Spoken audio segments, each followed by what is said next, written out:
अस्सलामुअलैकुम, welcome to माआज decoder. मैं हूं माआज।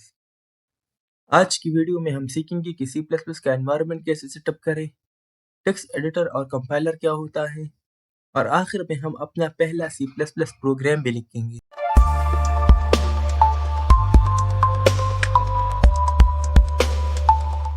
सी प्लस प्लस कोड को रन करने के लिए हमें दो चीज़ें चाहिए, पहला टेक्स्ट एडिटर और दूसरा कंपाइलर। अब ये टेक्स्ट एडिटर क्या चीज़ है? टेक्स्ट एडिटर एक प्रोग्राम है जिसमें हम टेक्स्ट को लिख सकते हैं और उसको मॉडिफाई यानी उसमें चेंजेस कर सकते हैं। टेक्स्ट एडिटर की सिंपल एग्जांपल नोटपैड है जिसमें हम सिंपल टेक्स्ट को राइट और एडिट कर सकते हैं। नॉर्मली टेक्स्ट फाइल का एक्सटेंशन .txt होता है, लेकिन जब हम उसमें C++ का कोड लिखते हैं तो उस फाइल का एक्सटेंशन .cpp रखा जाता है। .txt फाइल में पड़े हुए टेक्स्ट को हम नोटपैड में एडिट कर सकते हैं, तो क्या हम .cpp फाइल में पड़े हुए कोड को भी नोटपैड में एडिट कर सकते हैं? यस, हम कर सकते हैं, लेकिन हम नोटपैड की जगह विजुअल स्टूडियो कोड यानी वीएस कोड को इस्तेमाल करेंगे। इसकी वजह ये है कि वीएस कोड में एक्स्ट्रा फीचर्स है जो हमें सी प्लस प्लस कोड को लिखने में आसानी प्रोवाइड करता है। विजुअल स्टूडियो कोड एक इंटीग्रेटेड डेवलपमेंट एनवायरनमेंट यानी आईडीई है। आईडीई एक कंप्यूटर सॉफ्टवेयर होता है जो मुख्तलिफ डेवलपर टूल्स को एक इंटरफेस प्रोवाइड करता है। इसमें आप सोर्स कोड को एडिट करने के साथ साथ रन और डिबग भी कर सकते हैं, जो कि आप नॉर्मली नोटपैड में नहीं कर सकते। अब हम समझेंगे कि कंपाइलर क्या होता है।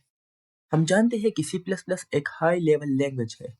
हाई लेवल लैंग्वेज से मुराद ये है कि इसको इंसान आसानी से समझ सकता है क्योंकि इसके अल्फाज इंग्लिश से मिलते जुलते हैं, लेकिन इसको कंप्यूटर नहीं समझ सकता क्योंकि कंप्यूटर सिर्फ मशीन लैंग्वेज यानी बाइनरी को समझता है। अब हाई लेवल लैंग्वेज को मशीन लैंग्वेज में कैसे बदला जाए?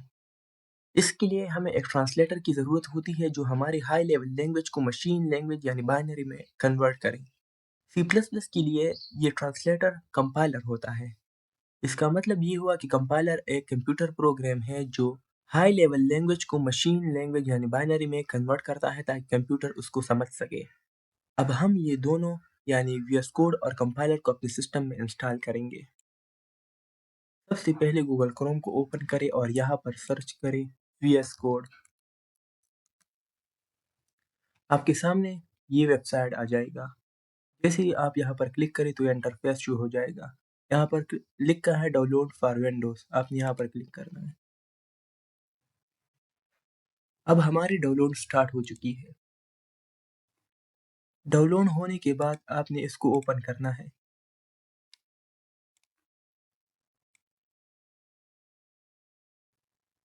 अब आई एक्सेप्ट द एग्रीमेंट पर क्लिक करें और नेक्स्ट पर क्लिक करें, नेक्स्ट पर क्लिक करें, नेक्स्ट पर क्लिक करें। अब यहाँ पर ये चारों ऑप्शन को आपने टिक करना है। इंस्टॉल पर क्लिक करें।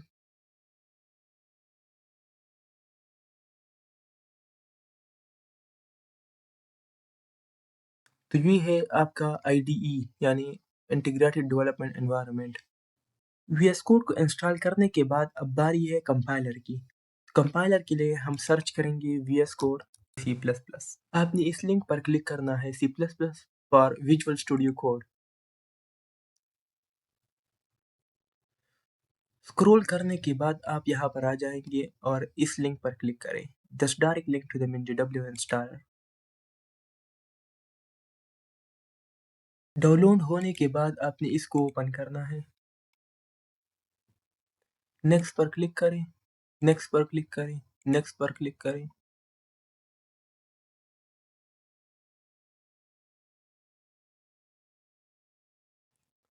इंस्टॉल होने के बाद आपने नेक्स्ट पर क्लिक करना है और फिनिश पर क्लिक करें। आपके सामने ये विंडो ओपन हो जाएगी। आपने इस कमांड को एज इट इज कॉपी करना है और यहाँ पर पेस्ट करना है। एंटर प्रेस करें, एंटर प्रेस करें, वाई प्रेस करें और ये इंस्टॉल हो जाएगा। इसके बाद आपने इस वेब पेज में नीचे आना है और इस पाथ को कॉपी करना है और फिर आपने अपने विंडो में edit system environment variable type करना है और उस पर क्लिक करना है। आपके सामने ये इंटरफेस ओपन हो जाएगा। आपने यहाँ पर क्लिक करना है एनवायरनमेंट वेरिएबल, पाथ पर क्लिक करना है और एडिट पर क्लिक। यहाँ पर आपने न्यू पर क्लिक करना है और उस पाथ को पेस्ट करना है। ओके पर क्लिक करें, ओके पर क्लिक करें और ओके पर क्लिक। अब हम कंपाइलर को वेरीफाई करेंगे कि क्या हमने इसको सही तरीके से इंस्टॉल किया है या नहीं। इसके लिए आपने सर्च करना है cmd।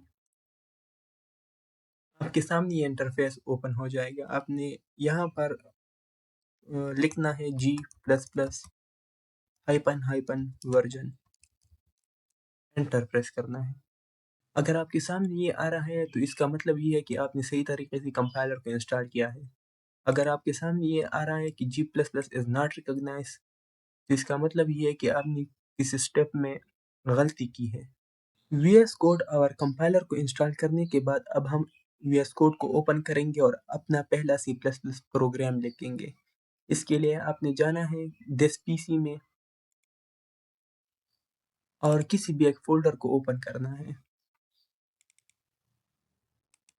इस फोल्डर को हम VS कोड में ओपन करेंगे। इस फोल्डर को VS कोड में ओपन करने के लिए आपने माउस के राइट बटन पर क्लिक करना है और यहाँ पर लिखा हुआ है ओपन विथ कोड, आपने इस पर क्लिक करना है। अब आपके सामने ये इंटरफेस ओपन हो जाएगा। आपने इस एक्सटेंशन वाली टैब पर क्लिक करना है और यहाँ पर सर्च करना है C++। आपने इस वाली एक्सटेंशन को इंस्टॉल करना है C++ एक्सटेंशन पैक। इस पैक को इंस्टॉल करने के बाद आपने एक और एक्सटेंशन को इंस्टॉल करना है, वो है कोड रनर।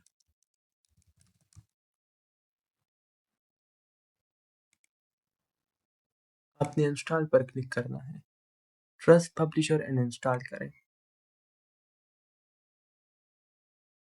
इंस्टॉल होने के बाद आपने यहाँ एक्सप्लोरर पर क्लिक करना है।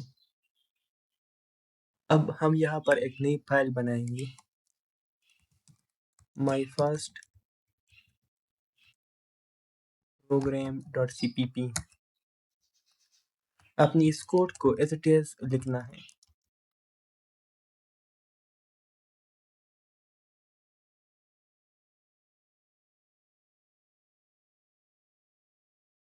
इस कोड को लिखने के बाद आपने कंट्रोल S को दबाना है ताकि ये फाइल सेव हो जाए। सेव करने के बाद आपने यहाँ पर रन कोड पर क्लिक करना है। जैसे ही आप कोड को रन करेंगे तो आपके सामने ये हेलो वर्ल्ड लिखा हुआ आ जाएगा। तो ये थी आपकी पहली C++ प्रोग्राम। अब हम VS कोड की सेटिंग में कुछ चेंजेस करेंगे। आपने यहाँ पर आना है और सेटिंग पर क्लिक करना है। यहाँ पर सर्च करें सेव फाइल बिफोर रन और इन दोनों बॉक्सेस को चेक करना है। ये करने के बाद आपने टाइप करना है रन इन टर्मिनल और इस बॉक्स को भी चेक करें। ये थी हमारी दूसरी वीडियो जिसमें हमने सीखा कि C++ के एनवायरनमेंट को कैसे सेटअप करें और हमने अपना पहला C++ प्रोग्राम भी लिखा। अगर आपका कोई क्वेश्चन है तो आप कमेंट बॉक्स में पूछ सकते हैं। मिलते हैं नेक्स्ट वीडियो में। Take care and keep learning.